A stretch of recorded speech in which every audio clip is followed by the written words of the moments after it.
What is up, my friends? You are very welcome back. Well, I guess to tonight's late night agenda. Loads and loads to unpack over the course of that frantic 90 minutes plus stoppage time at Anfield. We'll take you through the big decisions in the game, ask, of course, how you guys are feeling about the game and the title race, and lots more in between. So as you can see, I've had a little bit of time to calm down somewhat from my ranting moments earlier, but I still stand over everything I said about the officials, everything I said about the pundits on Sky. It all just leaves me with more questions than answers. And over the last hour or so, I've spent time reading through comment sections, jumping onto the Echo Live vlog, onto the Athletic, just to try and get a gauge of how people are feeling after that.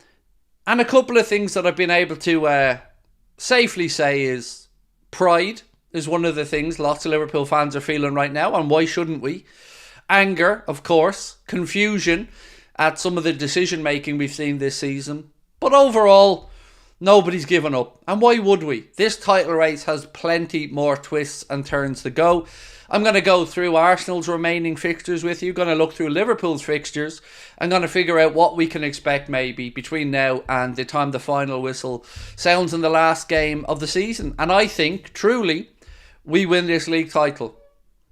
I think it will be us and Arsenal, but I think we win it. Of course, I would say that, wouldn't I? But we want to know your thoughts as well. Let us know. If you need to vent, vent.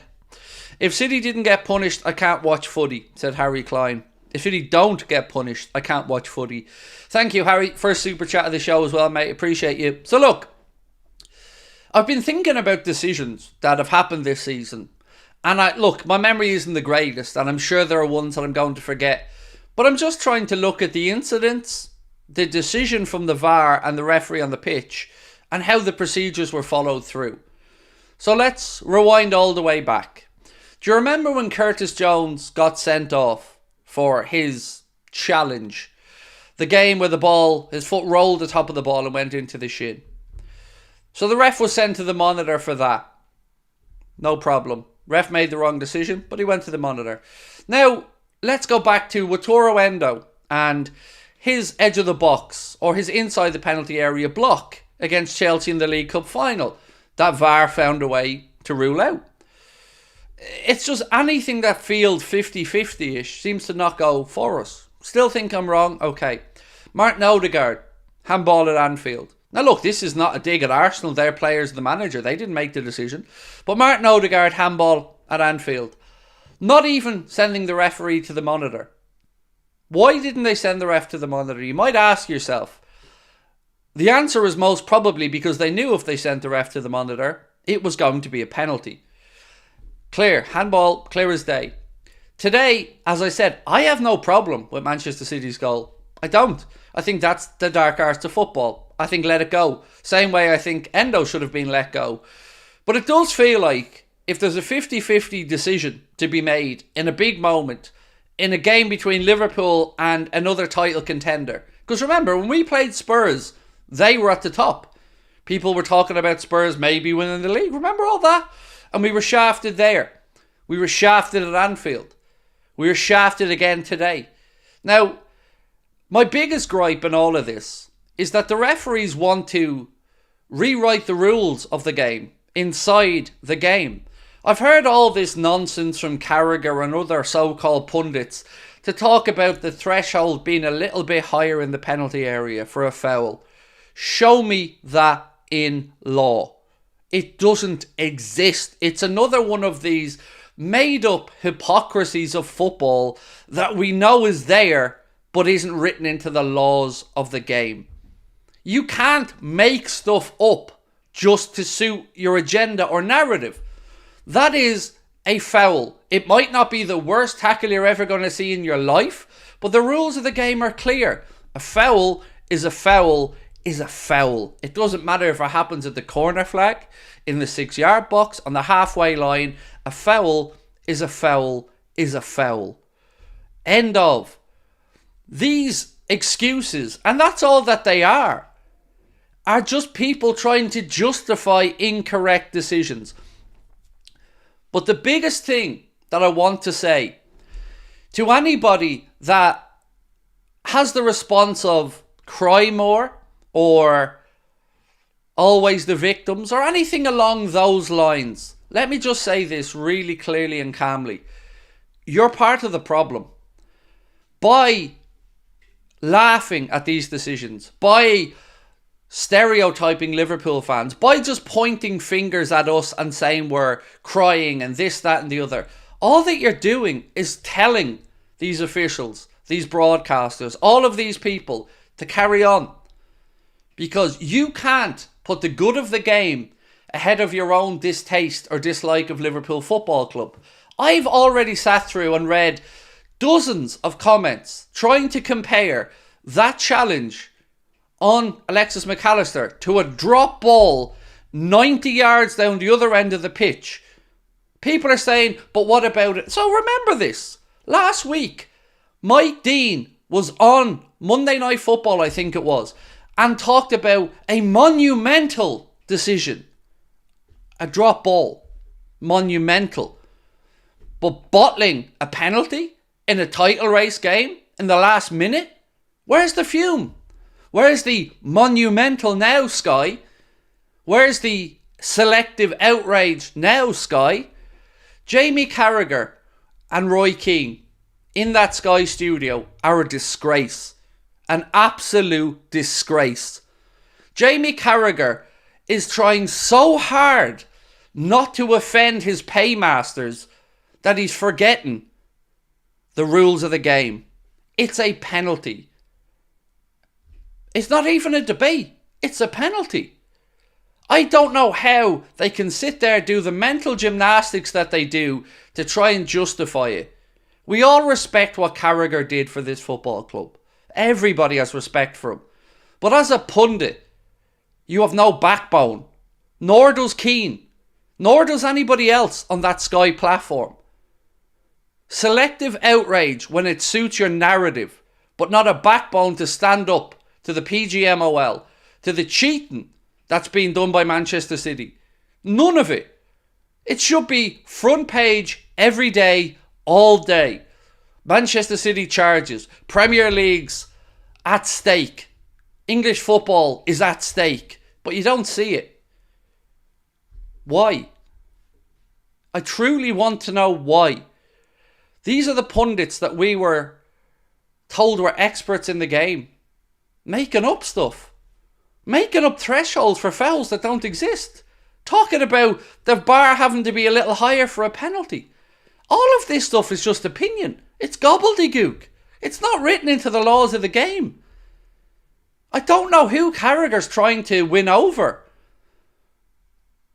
But it isn't Liverpool fans. Honestly, between Plettenberg and Sky Germany, between the narrative that they're trying to cast, I'm sick of them all. I have no respect left for Sky Sports. None. Cave Solocol I have respect for. Melissa Reddy. Some individual journalists, yes. But all they are now is clickbait tripe. Soundbite merchants. All the technology and tools at their disposal. And not one of them with a backbone or the moral convictions to stand up and say, that was a joke. Not one of them. And what the hell is Mike Dean doing on there? He's an idiot. He literally changes his mind by the second.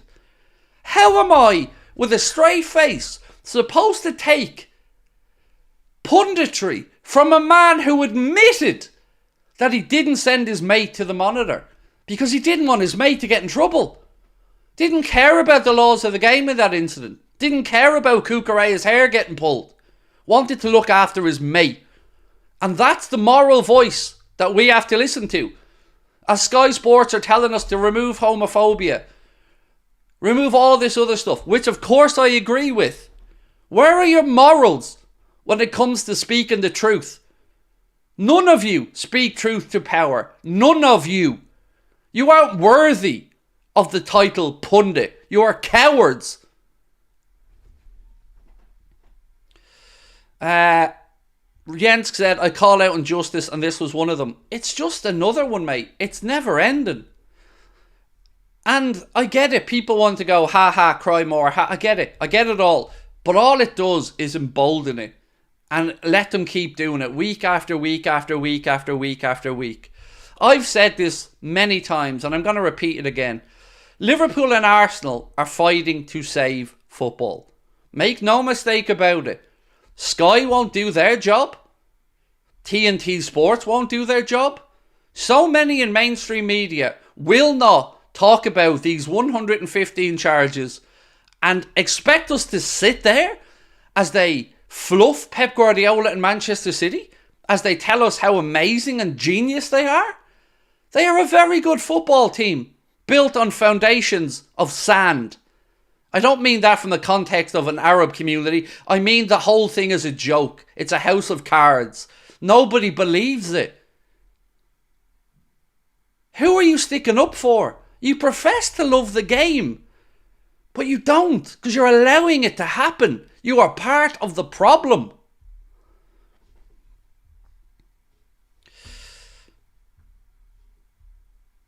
Honestly, Sky,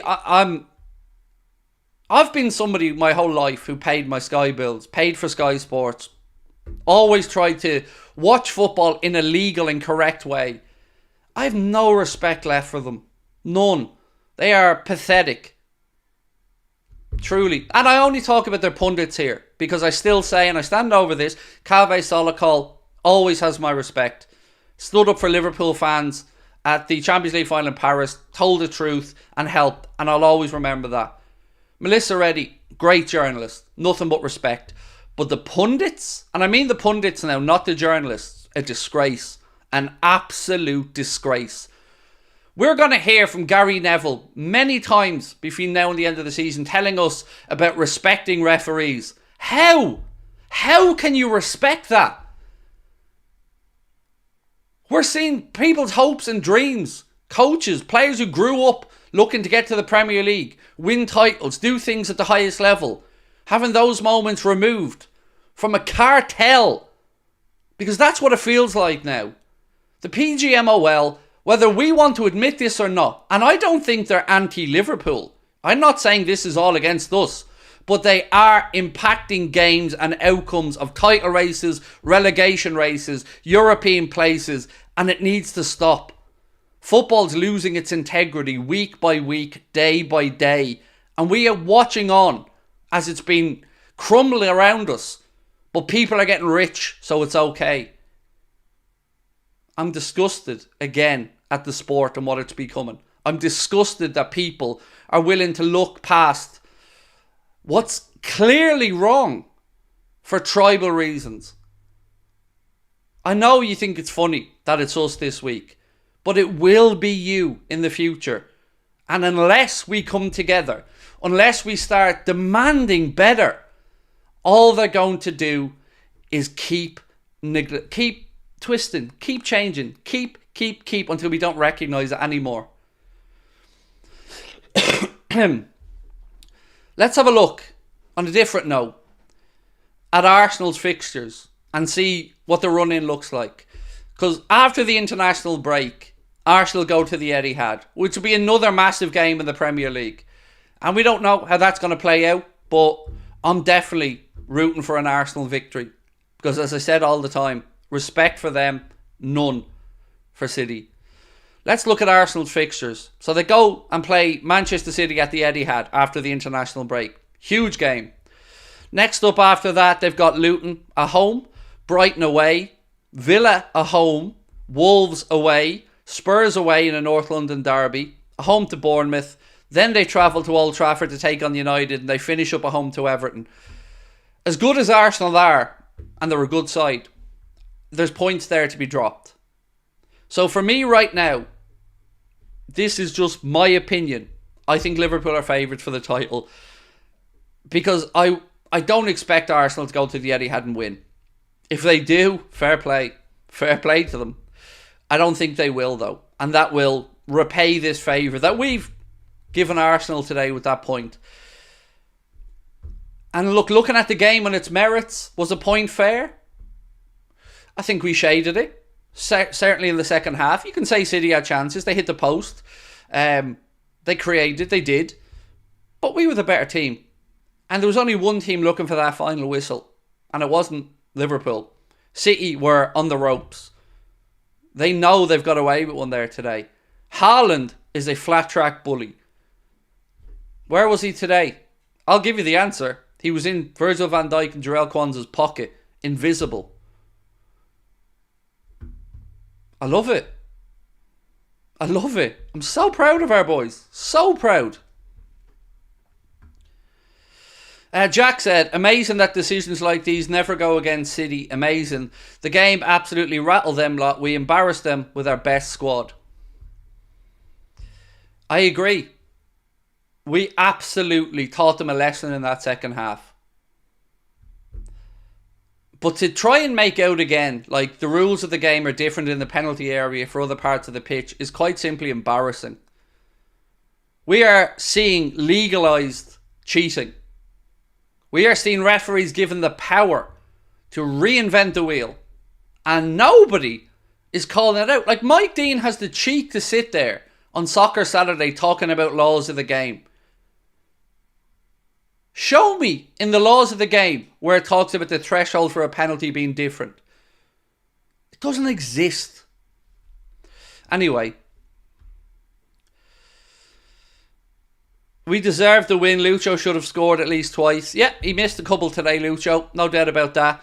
But I thought he was brilliant overall. I thought Lucho ran his socks off, worked incredibly hard. And some of those dribbles, I mean, they were a joy to watch. So yeah, it was unfortunate that Lucho couldn't grab a goal, but it is what it is.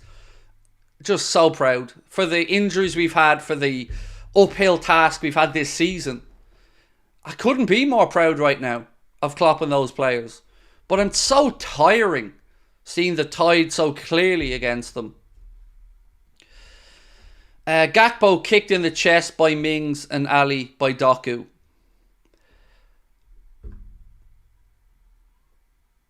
I don't know what to say. Like, I'm truly flabbergasted by that decision. Yeah. Scouse are Irish/Welsh. Scouse and Irish/Welsh are anti-establishment and go against the grain. That's why they hate us. Nothing to do with the team. I agree, Oisin. I agree. I've said this all along. To me, Scousers, Irish people, we're almost one and the same. We are anti-establishment, but for a reason. And I don't care if they hate us or not. All it takes, as the phrase goes, for evil to succeed is for good men to do nothing. And that's what we're seeing now. I asked this same question so many times. Who's standing up for football? As Gianni Infantino and all the other greasy gits are destroying the game, talking about blue cards, not knowing what a handball is, do we use semi-automated offsides or not, blah, blah, blah, blah, blah. All the time, over and over and over again, destroying the game, removing the credibility. And you've got fans from Everton, Forest and other clubs going, why are we being kicked by the Premier League? Why are we being held to account for financial charges? But 115 of them, 4.5, almost 5 years into an investigation, are still able to go about and get their ill-gotten gains. That's not right. You deserve better. All football fans deserve better.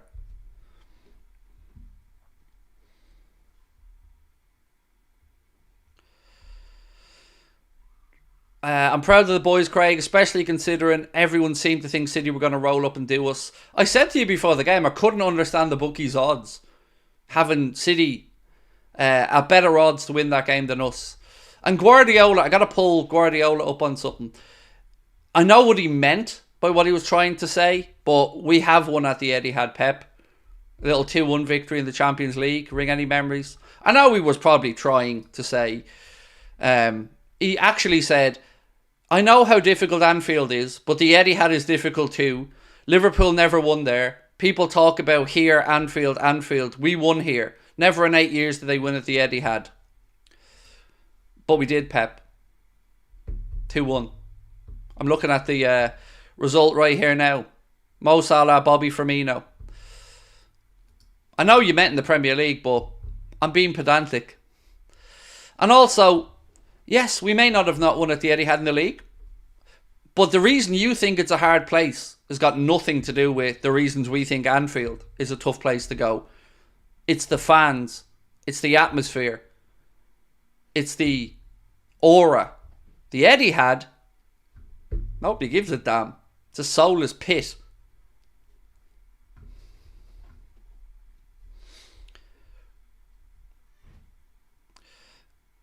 Craig, we're close to 250k. We'll hit it soon. Yeah, look, if you haven't, please do hit that subscribe button. And before we get stuck into more of your comments, and I want this to be your stream now. I've said my bit. I want you guys to let me know what your take is on today's game.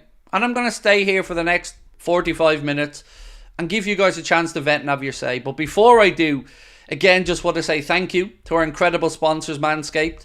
If you have been on this journey with us, you'll know Manscaped are a company we've been working with for years. They're so much fun. They let me have fun with the ad reads. They let me be myself with it.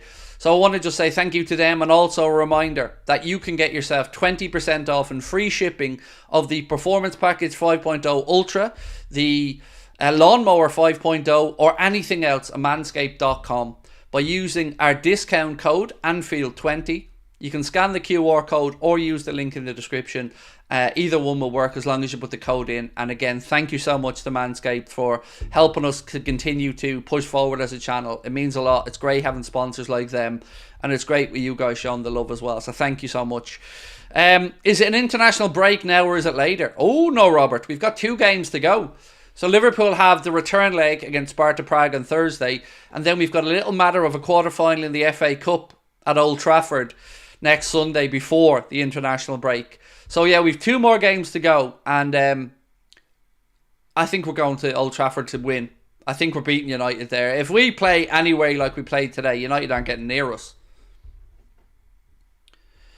What's this? Tayshawn said, Craig, great channel, always talking the facts and the truth about what's going on in football. Keep up the great work. Thank you.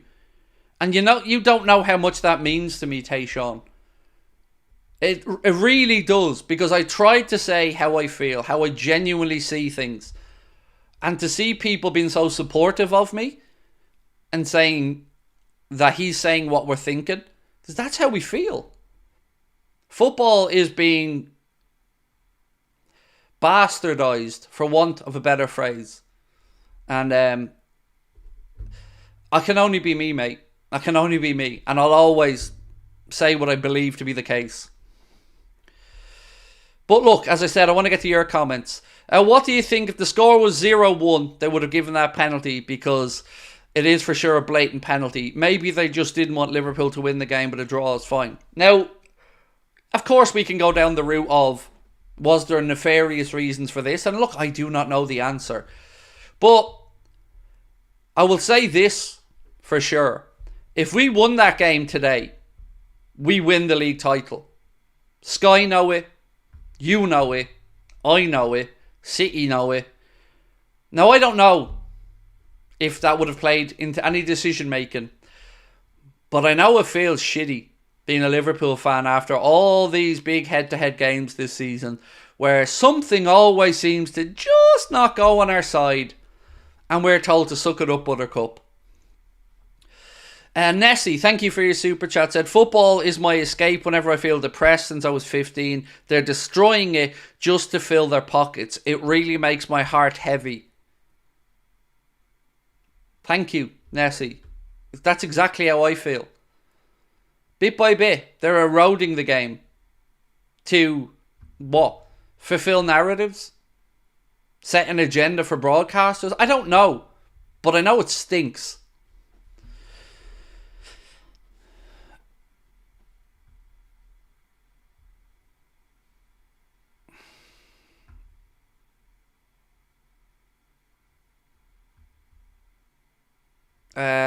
Mahmood said, nothing goes in favour of this beautiful club. Either a player slip, horrendous referees, goal line clearances, and we get bantered. Yeah. Now look, I don't mind getting bantered for a goal line clearance or Gerrard slipping. That happened. That's factual. It's unfortunate, but I've no issues with any of that. I do have issues about rules being interpreted however the official deems fit. That I can't stand behind. I want to just run a quick poll on Jamie Carragher.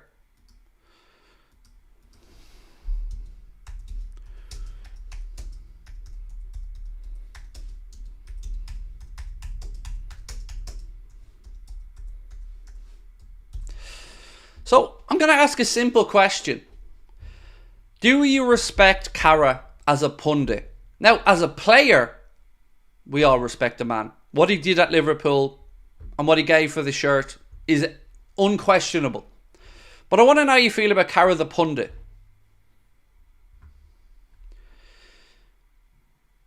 I believe this is not the end of us, said Rob. Mate, we're winning this title. I'm absolutely convinced of it. We're winning this title.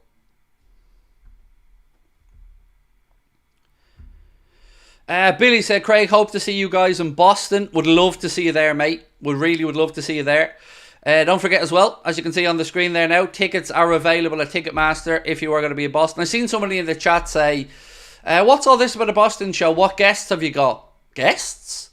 Sir, I assure you, I'm more than entertaining enough for 2 hours. I don't need guests to carry me through a 2-hour show. I am the show. So come along. We'll have some fun, mate. We'll have a laugh if you're in that neck of the woods.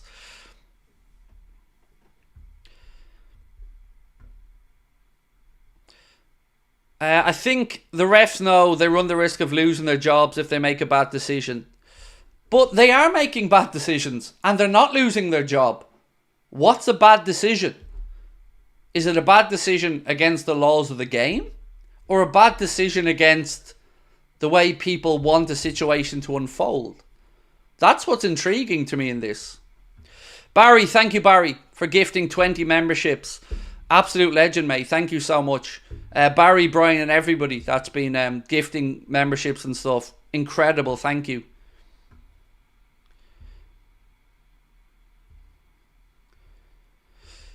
I like Carra way better than 80% of them. Everyone has bad takes now and again. I think the poll's a bit reactionary. So I hear you, Ollie. I do hear you, mate. But this isn't just a once-off thing with Carra. At least in our conversations on here. Now, I do understand and appreciate where you've come from. And you are right. A lot of the Carra and Neville on form on Monday Night Football, and I've said this many times, impeccable. How they break down the game, how they discuss it, how they show it, and how they educate, top notch, second to none. They reinvented the game. But to sit there and hear him say that that wasn't a foul, or to talk about thresholds that don't exist in reality, that only exist in a referee's noggin, that's grinding, mate. It's difficult. When I was sitting there listening to Keane talking crap, almost laughing that we didn't get a penalty, I expect Jamie Carragher to have a backbone and say, lads, it's a foul. If it happens on a halfway line, it's a foul. If it happens at the corner flag, it's a foul. It's a foul. If you don't have the courage to do that, or to go on there and question everything that Manchester City have won, rather than just tell us all how great they are, then I find you part of the problem. Not you in particular, sir, but Carragher, part of the problem. Salute to you, Craig. Love from Mississippi. Robbed in broad daylight, but not giving up faith. We'll win the league, and today prove that we can. Yes. Incredible. Yeah, I agree. Look, I think we win it in spite of everything. And it's going to be an incredible run-in for the remainder of the campaign. And sincerely, to us, to Arsenal fans watching, may the best team win. The other lot, you know my take on them. I've no time for them. But Arsenal fans, Arsenal team, built the team the right way. May the best team win. Is there a watch-along for the game on Thursday? Absolutely. Yeah, of course, mate. Can you say a big hello to Zully? Big fan from... is that Saudi? Sorry, mate, I can't see the flag from here. I think it's Saudi. And Carra certainly has his hands tied up on Sky Sports for sure. Zully, thank you. For everyone that watches, mate, wherever you are, Zully, thank you for watching. Appreciate your support, mate, and I hope you continue to stick with us. Or maybe you just didn't think it was a penalty. What's wrong with you? There's nothing wrong with me, Daryl. Why are you going all caps and shouting? But he didn't say he didn't think it was a penalty. Did he, Darrow? Do you want me to tell you exactly what he said, just so we can have this conversation? And also, and I mean this sincerely, don't ever, ever talk to me with the "what's wrong with you." What type of weirdo are you? Have I disrespected you before this conversation? I'll explain why Cara was wrong. But who the hell do you think you are with the "what's wrong with you"? So, this is what Cara said. Let me just get his quote. One sec, I'll have to get it on my phone. Bear with me.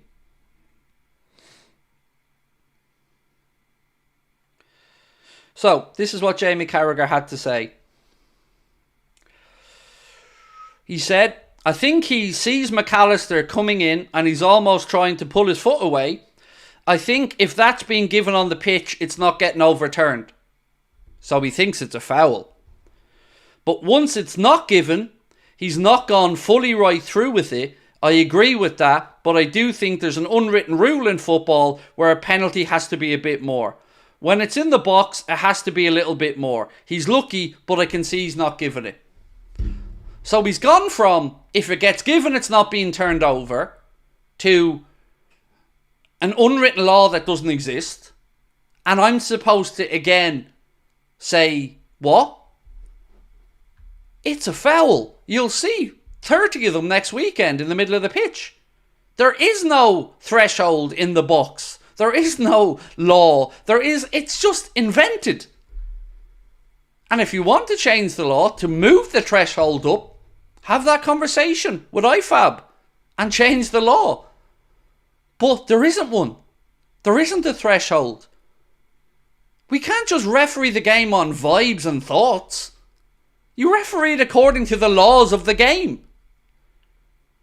And I expect my pundits to know better. Thoughts on Diaz? His dribbling is class. Incredible today. Yes, he missed chances. I'm not going to get away from that, by the way. But I do think Lucho was... it was kind of, dare I say it, Suarez-esque at times. His work rate was phenomenal. His energy was phenomenal. His fighting spirit, phenomenal. Yes, we can't ignore the couple of missed chances. But overall, I thought he was really, really good today. Craig, I think Doku signed for WWE with that kick. I'm looking at a still image of it. And by the way, let me just say this. I've gone back through it, looked at it on my phone, frame by frame, and this is my take on it. So, McAllister initially plays the ball with his chest. The ball goes off McAllister's chest to Doku's shin and moves up in the air a little bit. And during the course of that, Doku hits him in the chest. So, Doku gets to the ball after McAllister's gotten there first. You can't doubt that. That's not even up for question. Watch it back. You can see the movement of the ball. McAllister hits it first. So, he follows through and gets the player. It's a foul. He didn't get the ball first. He knows. Everybody knows. Watch it back. Hits his chest, onto the shin, up into the air a bit, and then the connection with McAllister. I don't know how that isn't... I'm going to say a foul. Because if I use the word a penalty, people get a bit defensive. It's a foul. The fact that it's a foul should result in a penalty, but it is a foul.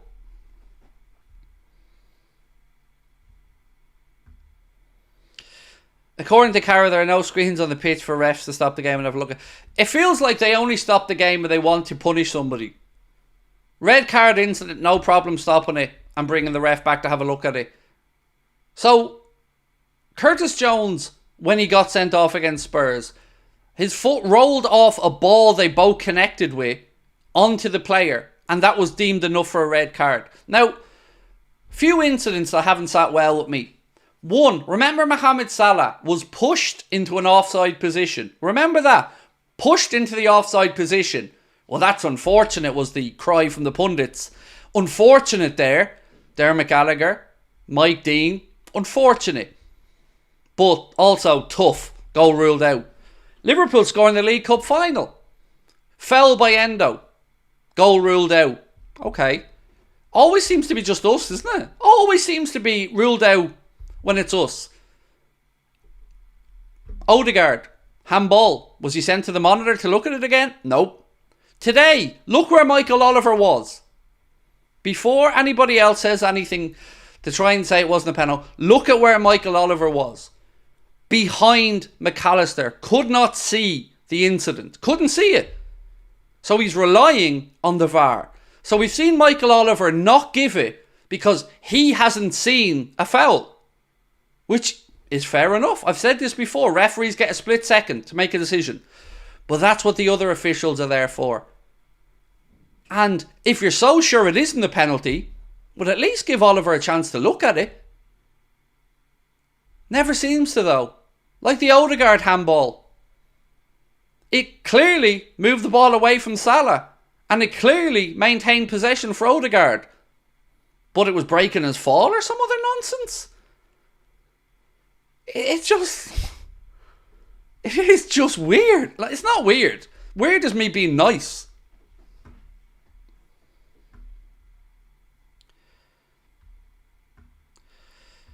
I really hate Mike Dean on commentary, always agreeing with refs and VAR and Gallagher, the fact they didn't check the screen. Look, let me just say on Mike Dean, if a broadcaster wants to bring in a former referee to use on these instances, let's say, I've no issues with Dermot Gallagher being used. I don't always agree with what Dermot has to say, but I actually view Dermot Gallagher as a man of integrity. I don't always agree with him, but I think he does look to the laws of the game. But Mike Dean, Sky have gone out there and brought in a pundit that was literally in the news months before they signed him for admitting he didn't do his job. I'm not making that up. This isn't me going over the top. He said, I didn't send me mate to the monitor because I didn't want him getting grief. So he's willing to lie. He's willing to not do the job. And I'm supposed to sit back and listen to him give his thoughts on refereeing? Like he's some bastion of morality? Are you mad? But Sky decide he's the guy to bring in. Sits there having jokes with Clinton Morrison every week. Spouts on about the laws of the game. Has an argument with Morrison. Says laws of the game, laws of the game, laws of the game, laws of the game. Where was the laws of the game when you didn't do your job, Dean? Weren't so concerned about it then, were you? Laws of the game works when you've got your side of an argument to get across. But when you don't do your job, where's the laws of the game? Do they not matter then? Because you're mate? It's mental. Hypocrites, the lot of them.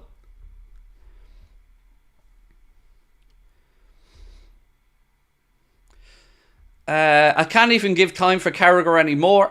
Great player. Scouser and a pundit. I find him disgusting, not sticking up for the club. Utterly disgusting. Look, Carragher the player, legend, hero. Won't and can't say a bad word about Carragher the player. But I feel he's a Sky company man at this point. And let me just say this.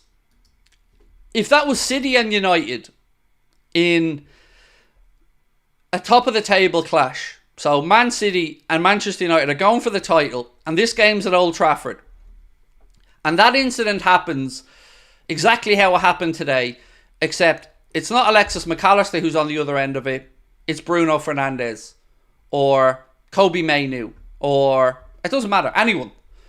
Do you think Roy Keane and Gary Neville are going onto Sky and saying that that isn't a penalty? Honest answer. Do you think that that's the narrative they're going to push? Of course they won't. They would be spitting fire. And they'd be right to. Because the decision was nonsense. In your opinion, said Expulse You, do we win the league from this position? Yes. I think we win the league. Our toughest games are done. We've played City home and away. We've played Arsenal home and away. Yes, we still have to play Spurs at Anfield, but they're going to get what's owed to them. Don't worry about that. Yes, we've got Villa away, and that's going to be tricky, but Villa's wheels are starting to come off a little bit, hammered today by Spurs. So, yes, I think we win the league. And I hope that Arsenal go to the Emirates and destroy City. And I certainly hope that Arsenal don't feel the way us fans feel today after that game. I certainly hope they don't have a decision that robs them of a victory. So yes, I said something very clear last week. If City get through this run of games, United, us, Arsenal, all of these, if they get through this run of games, they'll win the league if they're top of the table. But they won't be. And I don't think they win the league now. I think if Arsenal can win at the Etihad, wow, what a race it'll be. Us and Arsenal, head to head, will have probably, if Arsenal win, let's say, and we beat Brighton, we open up a gap over City again. A gap which I don't think they'll close. And Arsenal, looking at their fixtures, I think they'll drop points. We may drop points as well, but it'll be an incredible title race. But it feels like the authorities, the media, the vested interests, the broadcasters want City to be in this race. For some reason, I don't know. They don't seem to have the same appetite for speaking about the charges labelled against them. They don't seem to have the same hunger for sticking up for football and having morals and doing all the stuff they try and ram down our throats with all their woke nonsense week after week. I don't tune into Sky Sports to be educated on morality. I tune into Sky Sports to watch sport. End of. If you want to pretend you have morals, do it elsewhere. Because we all know it's horseshit. You have selective morals when it suits. Where's anybody at Sky sticking up for the sport? Where is anybody at Sky talking about potentially the biggest scandal in the history of British football? Imagine that was Liverpool or United. Every day, front page. Wouldn't be able to get away from it. But because Pep's so charming and, oh shucks, he says nice stuff about Sky and all. Oh, Pep. Nah, sorry. Player ratings video, it's up. Player ratings video went out. It's been out a couple of hours, my friend. Craig, I know you're saying you respect Arsenal, but them lot on AFTV were saying they would rather City win the title. But you're confusing my respect for rational Arsenal fans with AFTV. AFTV are the Jeremy Kyle of football fan channels. I don't have any time for them. I'm talking about the rational, down-to-earth, reasonable human beings, which is the Arsenal fans I know. And yeah, they can all want Liverpool to not win it or not want it. I don't judge myself by other people. I have respect for Arsenal. If AFTV, and I don't know anybody at AFTV, I don't know them personally. If they want Liverpool not to win the league and City to win it, that's on them. But I carry myself the way I want to carry myself, and I have respect for Arsenal. So, that's just the way I feel about it. Because I remember speaking with Claude, and I remember speaking with other Arsenal fans who don't forget the Liverpool fans who applauded Arsenal off the pitch when they won 2-0 at Anfield and won the First Division title. They're the Arsenal fans I'm talking about. The ones who respect the respect that was shown to them. Not the other lot.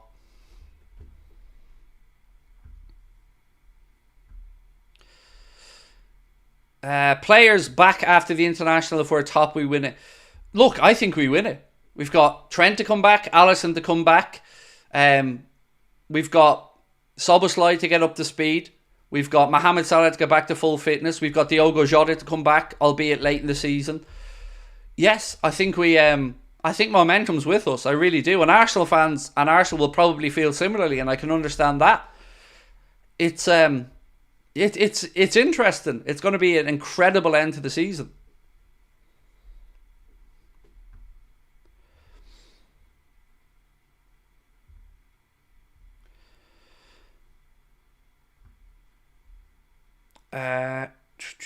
Will they be back in time? Jones and Trent and Gravenberch, I hope, especially Gravenberch, I hope to see something on Gravenberch soon enough. Jones and Trent should be the other side of the international break, all going to plan. I'm just delighted that we don't have to put out the first team on Thursday. You know, that job's been done. The lads went over to Prague 5-1.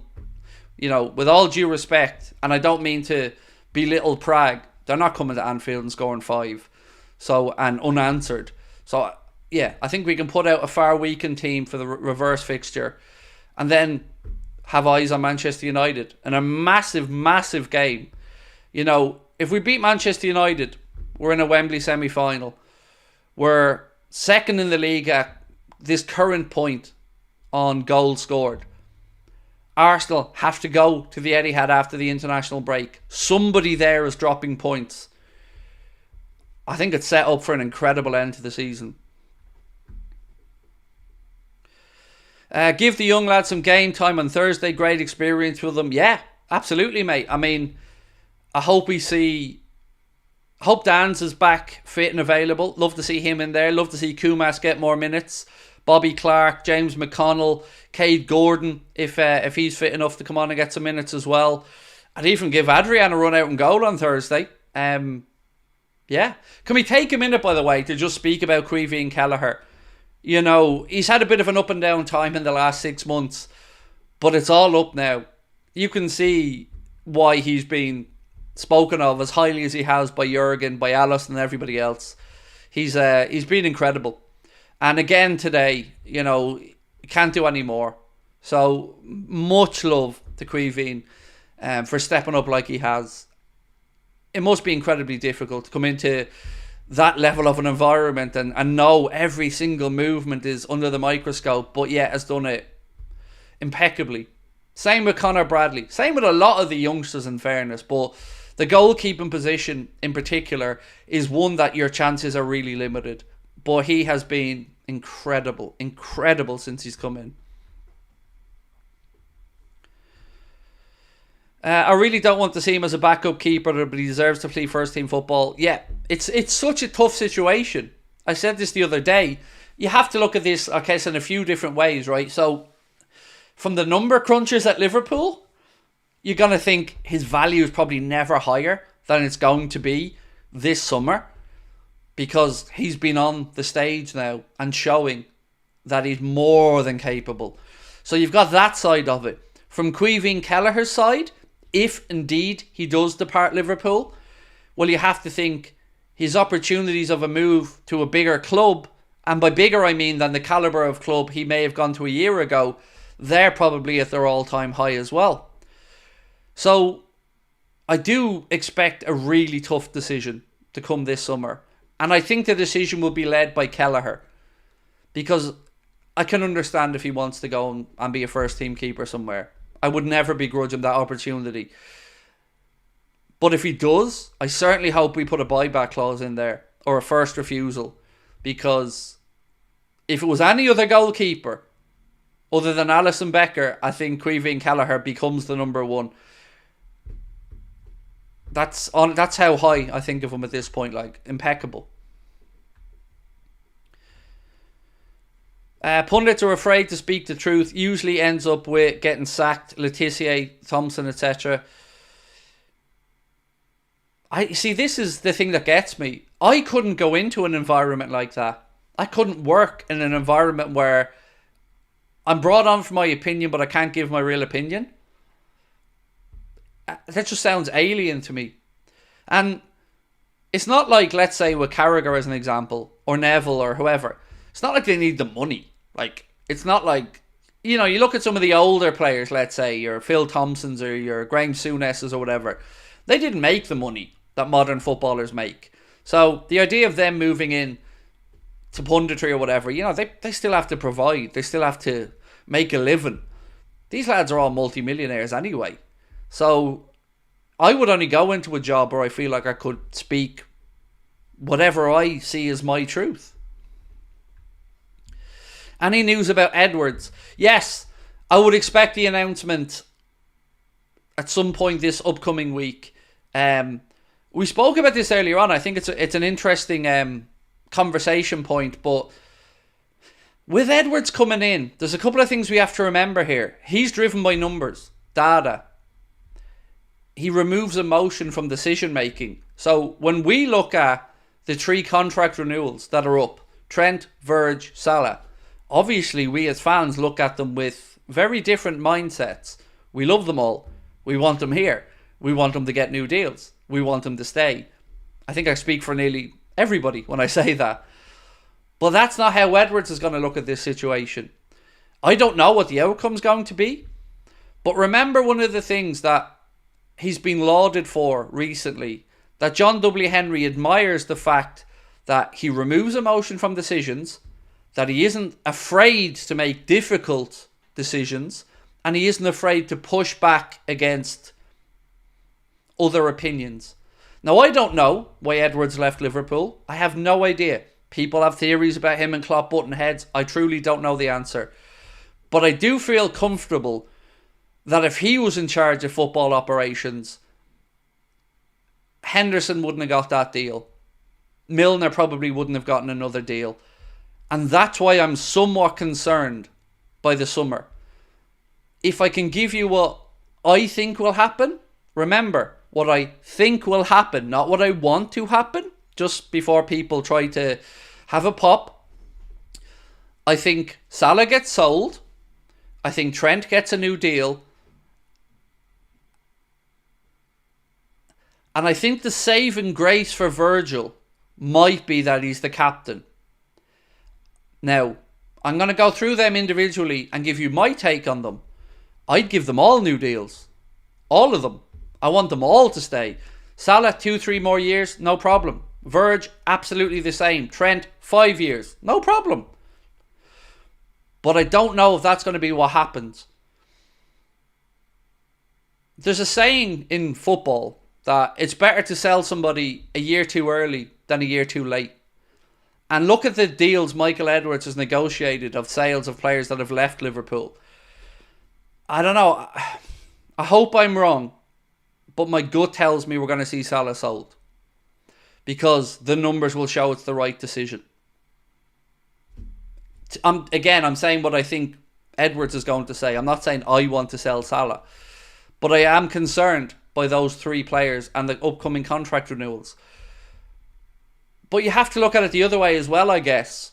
As unpalatable as some of these decisions are, sometimes it is 2 steps forward, 1 step back. Look at Felipe Coutinho. We probably wouldn't have won these league title, or this league title, maybe hopefully multiple. We wouldn't have won a European Cup if we hadn't have been able to buy Alisson Becker and Virgil van Dijk. So the sacrifice of selling Felipe Coutinho allowed that to happen. And also, we can't forget how well we've done with recruitment of underage players and the next generation coming through. So for Edwards, or for any sporting director at a football club, and I guess for any manager, it's about the timings of them. And one of the things that we've always correctly applauded Sir Alex Ferguson for was knowing the right time to sell, to move a player on. It's going to be an emotional summer. Let's see how it works out. So yeah, lots of people talking about Neto at the minute. I have to say, I love Neto. But his injuries are concerning. For somebody as young as he is, I think, is he injured again, by the way? I didn't keep track of the Wolves game, but somebody said he went off. I wouldn't be touching it.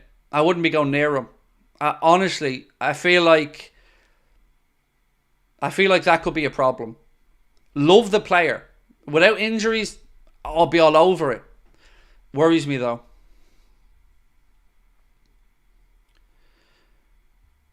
Hex said, I feel we need a few defenders in the next window. Seeing Nuri's recent goal makes me curious to see if Liverpool could buy him. He is somebody who has been linked to us in the past, Hex. Like yourself, I have quite a soft spot for Nuri. I think he's a good player, and he's younger than I thought, actually. But look at what the media is saying. You know, David Ornstein, Romano, Joyce. They're all kind of. They're all saying fullback, centre back, forward are the likeliest areas to be strengthened. I agree. Yeah, I think I agree. But I also, when I hear these things, think, does he mean forward because Salah's going to be sold? Because, you can't help but think that. When you hear forward, you think, well, Darwin's doing all right. Gakpo's young. Jota, prime. Diaz, wouldn't be looking to sell him unless he's agitating for a move, which I don't believe he is. I don't know. Seeing Bradley take the mickey out of Bernardo today and look so assured in general, where does Trent get into this team when he comes back? More balance with Bradley for all Trent's brilliance. You're forgetting about Conor Bradley. He grew up in the island of Ireland, played a bit of GAA. He's seen hardier fellas than Bernardo Silva. I don't know if you've ever seen a GAA game, but watch what happens when a substitute player comes onto the pitch. GAA fans will know what I'm talking about. You'll see them run onto the pitch and immediately shoulder barge 3 or 4 times the opponent they're coming on to mark and play against. Them GAA boys, they're hardy boys. It'll take a lot more than Bernardo Silva to put the shits up Conor Bradley. He's been there, seen it, done it, dealt with it. Yeah, I love him as well though. I absolutely love him.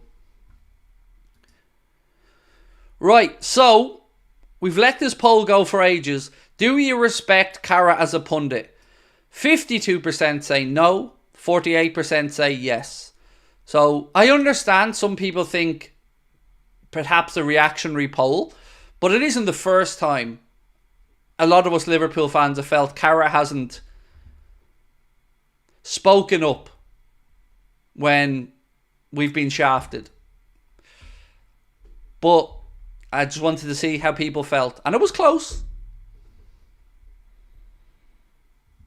Dark Ruby 94 said, I think subbing Núñez off was a mistake from Klopp. Gakpo isn't up to standards for sure. Look, I get it. I can't say I wasn't surprised. All I can think of is that one of two things must have gone through Jurgen's mind.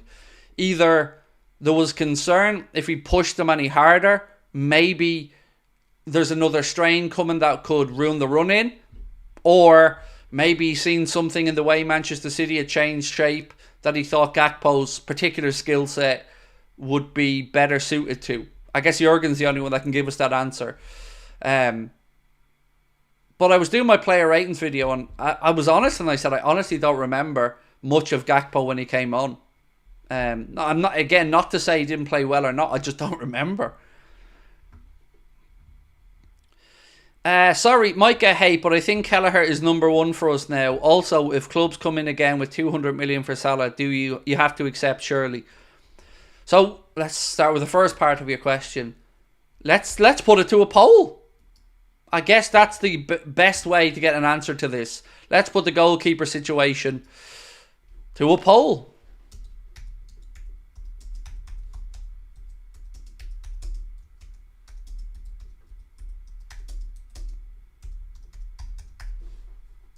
Right, 1 second.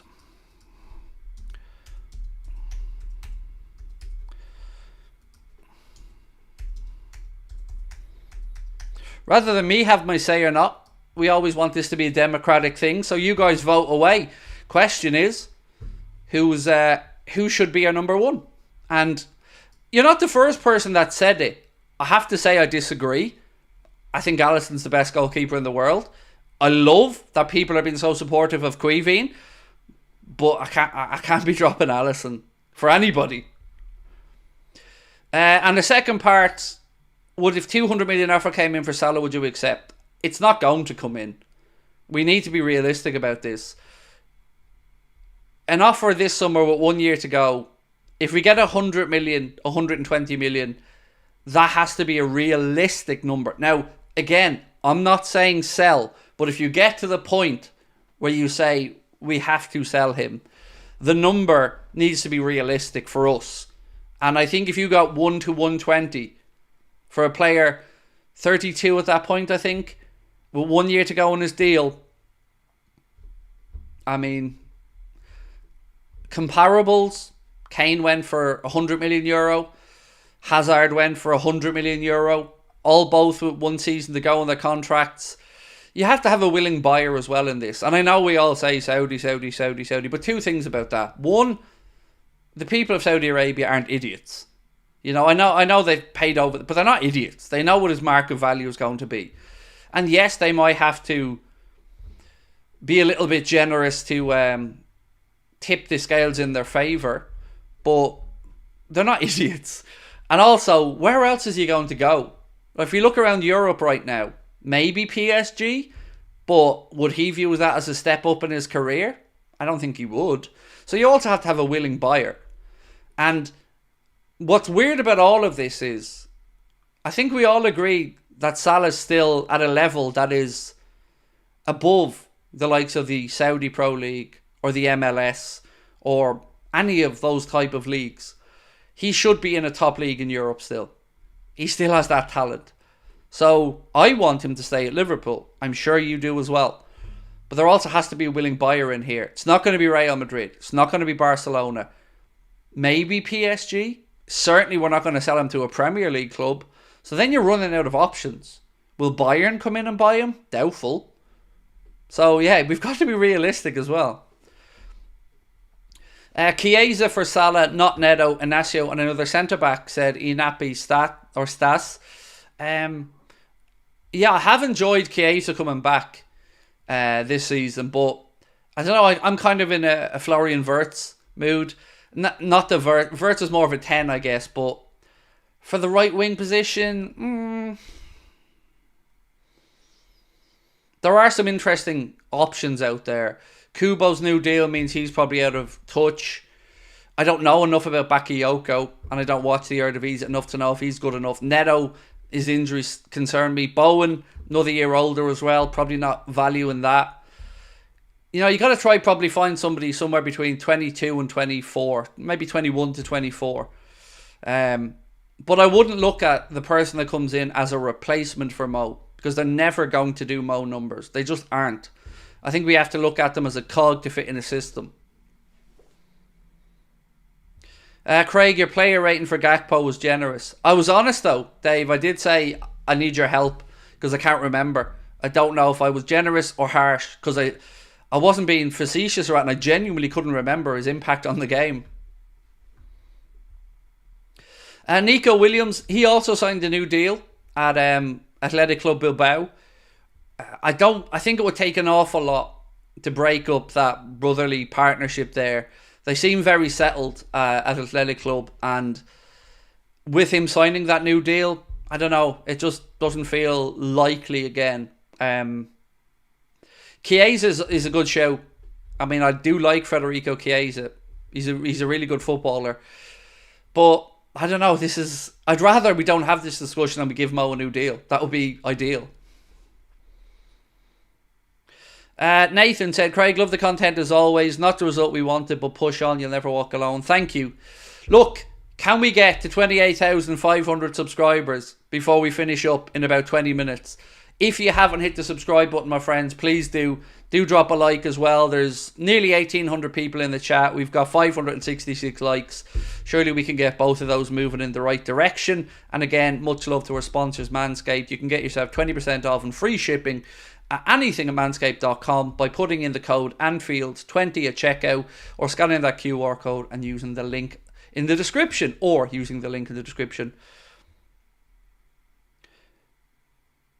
Craig, do you remember when I told you I asked for the main stand for Christmas? I don't, Max, no. Did you get seats at the main stand? I'm gathering Santa didn't deliver you the whole main stand, mate. That would be uber generous. Laser Sharp said, Craig, just joined your chat. We were robbed today, but title's still in our hands. Michael Edwards coming back is a good thing in the long run. I think so as well. It does make you wonder though, doesn't it? Like, did they butt heads, him and Kloppo? I don't know, and I guess it doesn't really matter.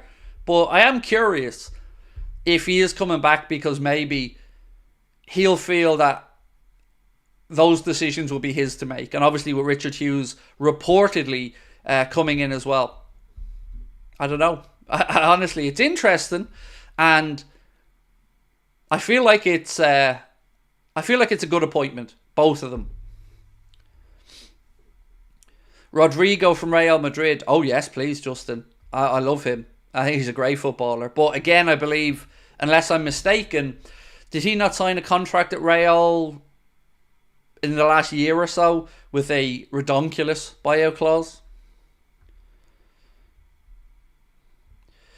With Mbappe in Madrid, maybe a cheeky Rodrigo bid. Oh look, you don't need to convince me. Rodrigo would be amazing. I just don't know. I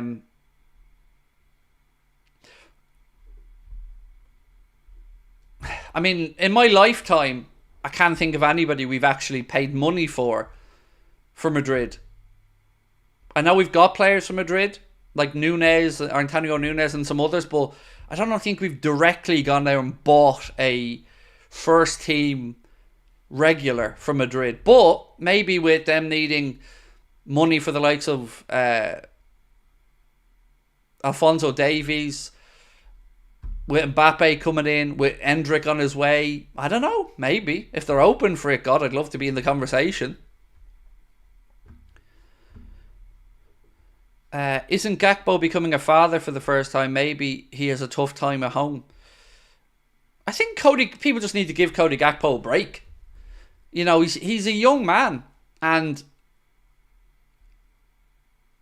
the conversation isn't to be had now for me. It's to be had next season. Let Gakpo settle in. There's been a lot of chopping and changing this year.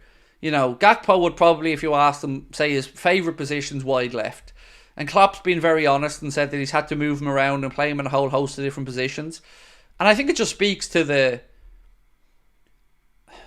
calibre and the mindset and the integrity of the boys, that so many of them are just willing to do whatever the manager needs of them. And Gakpo's been one of those. I think he'll come good. I do. He's still a young player. So we'll end the poll because thankfully sanity has prevailed. And 83% of people are saying Alisson number one. I agree. But it is lovely that people are so happy about Kelleher doing well. But yeah, I'm glad that sanity has prevailed. Barry has gifted another 10 memberships. Barry, thank you so much, mate. You're very kind. So Liverpool gave the Carlsberg player of the game to Wataru Endo, by the way. So the club giving it to Wataru. Look, there was a load of great performances today. Alexis, top-notch. Wataru, top-notch. Diaz, dribbling skills, fight, impeccable. Darwin, I thought he played really well when he was on. It was just a brilliant game. And what a second half, you know. To go in trailing at the break. We spoke about Klopp needing to give one of the great motivational speeches. And I don't know what he said. I hope we find out in that documentary at some point. But as he said himself, best second half we've ever played against City. They were incredible. To a man, every single one of them. Incredible. Javi Simons could do a job on the right wing. He is, but isn't he going back to PSG in the summer? I think he's on loan, right, at RB Leipzig, but he's a PSG player. But if they're willing to sell him, absolutely, he looks tidy. I'm sure, though, Mr. Michael Edwards will have a Rolodex full of names and options. Craig, may I suggest Adrian as a number one? Yes. And may I suggest you go stand on some Lego? I think both will be equally as painful. Saudis offered 300 million for Salah. Would you accept? Of course. Saudis offered 300 million for any of our players and I'd accept. 300 million is 300 million. Endo is better than Rodri today. Oh, I agree. Absolutely. Endo bossed it today. Top notch. How do you think Lucho's form has been lately? I think he needs to shoot quicker sometimes. I feel like he takes one extra touch too many. But look, I've just seen a good fighting spirit from Lucho today. And some of his dribbling down the left side was impeccable, particularly in the second half. Yes, he should have done better with some chances. But overall, I thought his performance was really good today. So what do we think of the snidiness between De Bruyne and Guardiola? Because KDB did not look happy coming off that pitch, did he? He looked like he was unhappy with Guardiola taking him off. And look, I think we'd all be liars if we didn't feel a little bit relieved when De Bruyne got taken off. I think that's the biggest mark of respect I can give to him as a footballer. Is I took a bit of a calming breath when I seen his number go up.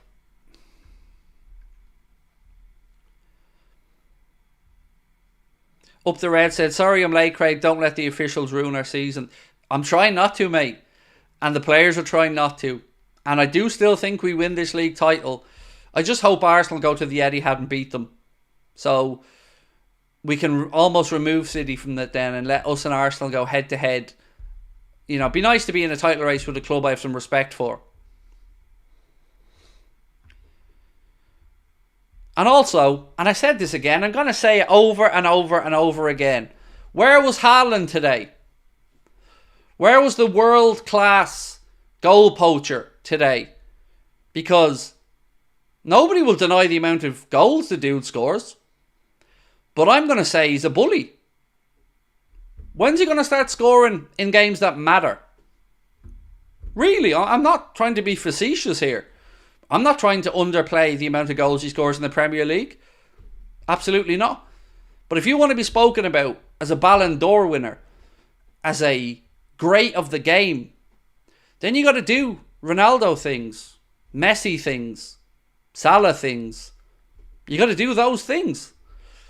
Champions League final, nowhere to be seen. Semi-finals, nowhere to be seen. League Cup final, FA Cup final, I should say, sorry, nowhere to be seen. Today, nowhere to be seen. Irrelevant. Genuine. That's... VVD just has his number. He just does. Right back from the Salzburg days to now. Like, tell me I'm wrong. What does he do in big games? Nothing.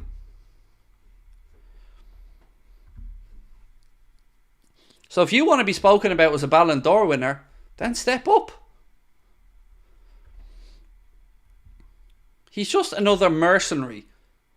That's it. All those City players, all mercenaries. Maybe with the exception of Foden, who's a local lad. Rest of them, all mercenaries in my eyes. All there for the paycheck. This nonsense about Haaland loving City is absolute pony. If City were down in Brentford's place right now, do you think Erling Braut Haaland is rocking up there because of his love of the club? Is he in his arse? And he can talk about the treble, which is great and all, Erling, but nobody cared, mate. Nobody cared. Because we all see straight through it. You can tell us how great you all are and call yourself citizens and talk about your clubs all around the world and your trophy tour with all these 3 trophies, but nobody gives a damn because it's all tainted.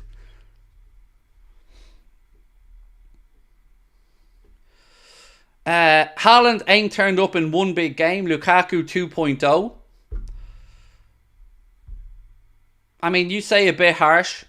Tell me the big games he shows up in. I can show you games Foden has done it in.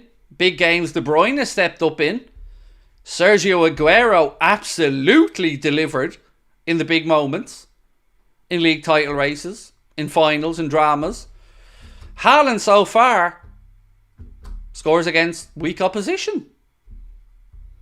That's... honestly... he's brilliant. But I'm not on the bowing down to the altar of Haaland yet. I think he's a bit of a way to go. I don't know if I want Arsenal to win at the Etihad. Anyway, whoever wins, it's a win-win for us. So for me, I look at the fixtures, right, Bobby? And Arsenal's to me look tricky. So let's look at our fixtures and Arsenal's fixtures again one more time. Let me just grab my notes here. So I asked Connor to send me on the games, and we'll start with Arsenal's games. So I'm just going to pick out the games that I think are potential banana skins for Arsenal. So obviously they go to the Etihad next up after the international break. I think we can put that in the potential banana skin category. Then they're at home to Luton. I expect them to win that. Away to Brighton. I expect them to win that. At home to Aston Villa. Yeah, I probably expect them to win that. But I also expect Unai Emery to get into those Aston Villa players, and they've been dropping some points. So if they want to keep that Champions League spot, they're going to have to get some results. But even at that, tricky game, Arsenal should probably still win it. Away against Wolves, I don't think that's going to be a gimme. You know, we've seen Gary O'Neill's Wolves this season have put up some big performances. Then they've got the North London derby away against Spurs, in a game that again could have a lot to play in Spurs' potential chances of Champions League football. Then they've Bournemouth at home. Second last game of the season's away at Old Trafford, and United may need something in that game for a European spot. And then they finish up at home to Everton. So looking at it, City, Villa, Wolves, Spurs, United. 4 or 5 games there where they could drop some points. Now let's have a look at our fixtures. So after the international break, first league game back is Brighton at home. You'd expect us to win that. Sheffield United at home. You know, with all due respect, that's a gimme. That's a goal difference changer. Manchester United away. You put that down in the potential banana skin category. But again, I think if players are back from injury for us, I think we go and beat United. Palace at home, we win that. Fulham away, I think we win that. West Ham away, we win that. Spurs at Anfield, I think we get the better of them because I don't think Spurs can help but go all out attack, and I think we can pick them off. But certainly a difficult enough game. And then we've got Villa away, which is a really tough game, second last one of the season. And then Wolves at home to finish it. I can see maybe 2 to 3 games there where we could drop some points. Now, of course, there's always the potential of a mad game where we drop points that nobody sees, and that's the same for everyone. But the reason I say I want Arsenal to win at the Etihad is because I think that kills off City from the title race. Because you would expect us to beat Brighton and then be 4 points ahead of City, and it be a goal difference between us and Arsenal. And I would back Arsenal to maybe drop a couple of points more than us between now and the end of the season based off the fixtures. That's why I want Arsenal to win at the Etihad. Now, if Arsenal go to the Etihad and draw or City beat them, we still have a 3-team race. But we'll go back on top of the table at that point. And the way these boys are playing for the manager, it's going to take some stopping us to not grind out results between now and the end of the season. So, it's in our hands. And it's going to be fun. It's going to be an incredible end to the season.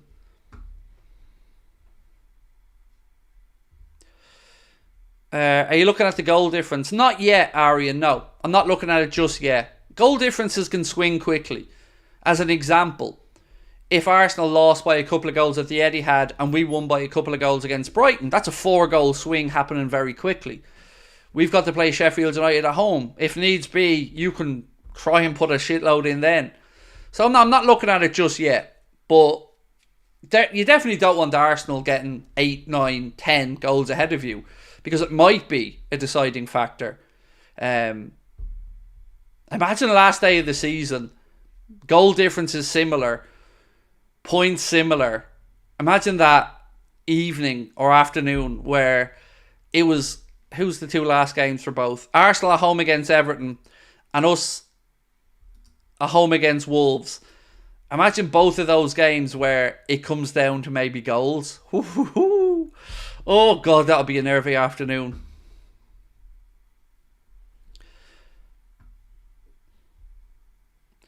Craig, really enjoyed that match today. So proud of this team. Robbed of a penno, said Glenn. Lovely to see you win again, Glenn, mate. I hope you're well. So, to win the league, what are we thinking points-wise? I think 90. 89, 90 feels about right for me. I've seen some predictions. Remember the supercomputer that we spoke about? If I remember correctly, they predicted Liverpool to win the league on 86 points, City to be second on 85 points, and I think Arsenal on 82 or 83, if I remember correctly, with that supercomputer prediction. We can get a max of 91 points. I still think 88. 88, 89. I don't see us dropping many more points, really. I don't. Let's have a look at the league table.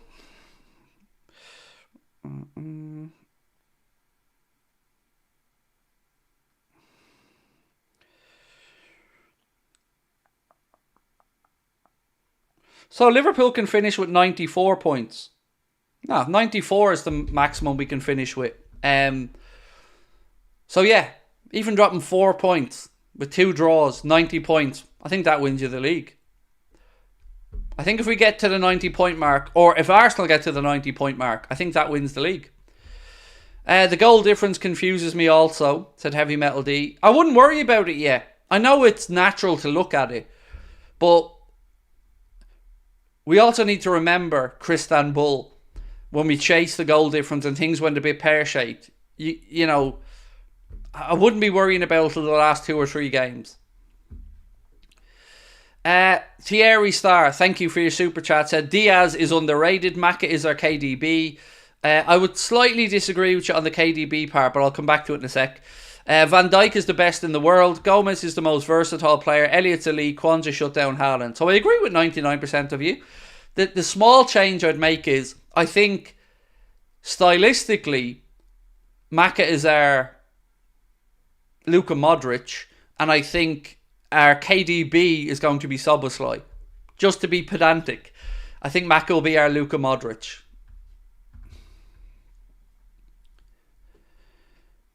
Am I doing an 8:30 tomorrow? Yes. I won't be doing a 4 p.m. tomorrow because we jump back on tonight instead. So, yes, we will be live at 8:30 tomorrow. Absolutely. To run over everything and look ahead, of course, to the Sparta game and build up, of course, towards the last game before the international break, which is Liverpool-Manchester United.